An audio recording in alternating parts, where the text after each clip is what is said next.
Boxing King Media in association with Boxro, Jack Catterall. We're here again. I was just saying to you a bit ago, 6 months ago till this date, I think it is roughly, we were sat in Manchester, I think it was, you and Ben Shalom sat there talking about future plans.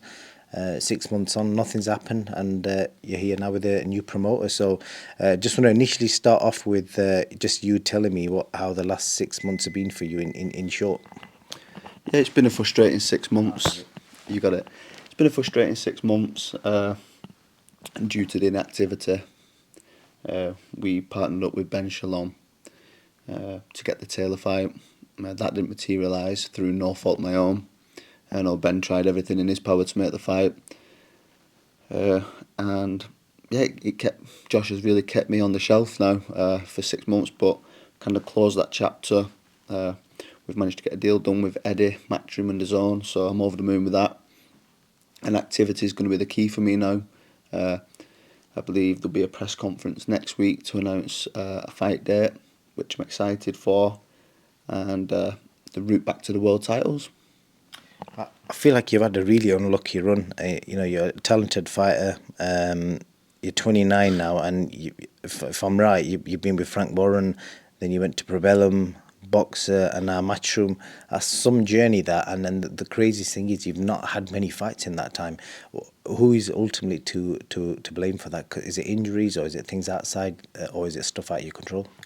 I think I've just been victim to the politics of boxing. I built up, had a lot of domestic fights, great fights under Frank Warren, got myself into a mandatory position to fight for the WBO world title. And then I kind of come across a lot of roadblocks getting into that situation. We was waiting for a shot at the world title for some time. Again, before that I'd have liked to have had some more fights, and then we got a shot at the world titles. That happened, and then yeah, it's been out of my control, but I think what my saving grace is I stayed in the gym, I stayed sparring, running, looking after my body, surrounding myself with good like-minded people, and I'm just over the moon now. That chapter's closed.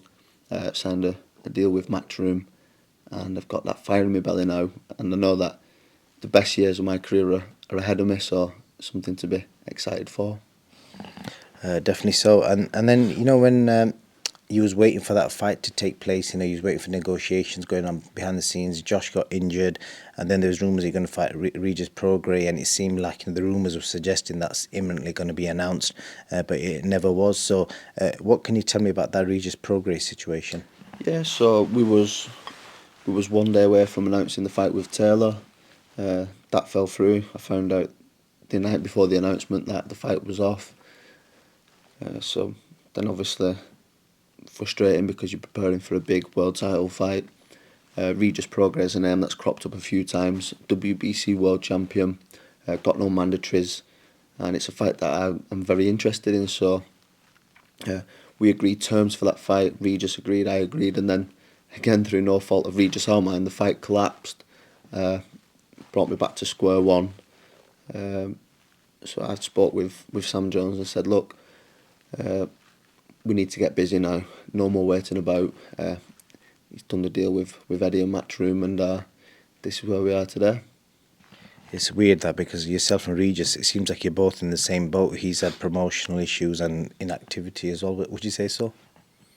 Yeah, of course. I think Regis has had similar issues. Everybody's got their own individual issues, but yeah, I think it's just been an unfortunate turn of events for me, but I think I've said it enough now. But I'm just excited now to be back in the picture with a promotional company that are putting on shows week in, week out around the world, and really delivering big fights. Definitely so. One of the things I want to see if you can clear it up, because Ben Shalom did an interview, I think the day before your signing was announced, and he basically said that he allowed you to leave, and then Eddie did an interview yesterday, and he said that they'd breached a clause by basically not getting you a fight by a said time. Because of that, you was able to move. So I don't know if you can clarify that. Were you allowed to leave, or is it a case of you weren't given what you was promised and the contract was void?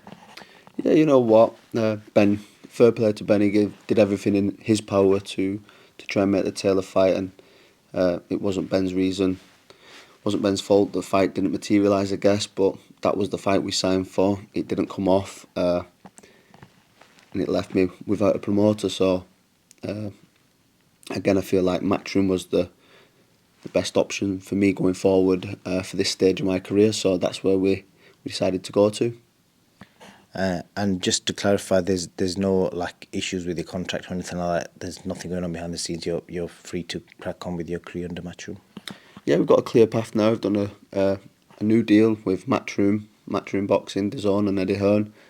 No contractual issues with any other promoter, and we're on a clean path now, and just excited to get stuck in. And the biggest question is obviously when you spoke to Eddie Hearn, just tell me what's he promised you? What kind of fights does he think he can get you? Because there's a lot of fighters around your sort of weight, maybe at welterweight as well, that are over at Golden Boy. So loads of names I could think of. Yeah, there's a lot of good fights. 135ers coming up to 140, 147, and at my weight division, there's a lot of good fights to be made. I think me and Sam have spoke about the activity being an issue in the past, so we're contracted to fight now. We've got a run of fights scheduled. We're going to fight press conference next week. There's going to be a fight at the end of May. We're going to fight September, and we're going to fight straight away in the new year. So we've got a busy schedule coming up, but I think Eddie knows and Sam knows I'm not afraid to fight, and I want to be involved in these big fights and see how far I can go in the sport. So whoever they come with, let's just get on course for the world title fight. So I'm guessing a keep busy fight and then potentially plan the path out towards a world title. Yeah, I don't want like, I won't say a tick over fight. I want a good fight. I want to get back in the mix and straight back on then for some big fights. Good stuff. And obviously, this period of inactivity, if I'm right, I think you've had 2 fights in 3 years, haven't you? Which is mad for a guy of your talents.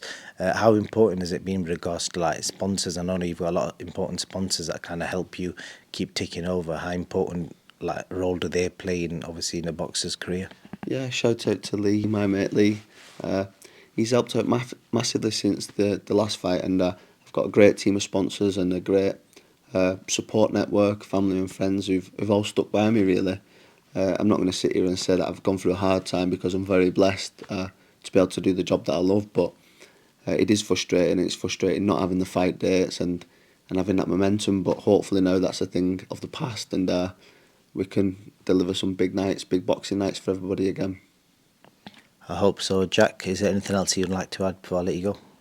No, just thank you again for everybody for the continued support. It's been frustrating, but I've been in the gym. Everybody that knows me knows I've been working away, perfecting my craft, and you'll get to see me in the ring very soon. Good stuff. I hope so, man. Should be an exciting journey ahead, and let's see who you got next. Thank you. Thank you.